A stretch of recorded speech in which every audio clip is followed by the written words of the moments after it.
করার সময় আমি লবণ ব্যবহার করেছিলাম, সেই জন্য লবণটা যেহেতু জল দিয়েছি সেই জন্য ব্যবহার করেছি। আর দিয়েছি লঙ্কার গুঁড়ো আর বেটে রাখা কাজু। তোমরা কাজু না থাকলে বাড়িতে বাদাম থাকলেও কিন্তু বেটে দিতে পারো। এরপর ভেজে রাখা পনিরগুলো কিন্তু আমি দিয়ে দিচ্ছি। দেখতেই পাচ্ছ কতটা সুন্দর হয়েছে, আর একদমই গাঢ় গাঢ় হয়ে গেছে। এরপর দিয়ে দিচ্ছি 2 চামচের মতন চিনি।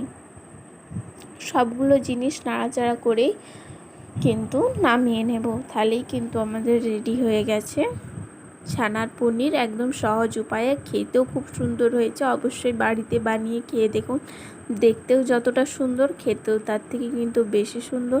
আশা করি তোমাদের ভালো লাগবে। পরের ভিডিওতে দেখা হচ্ছে, টাটা।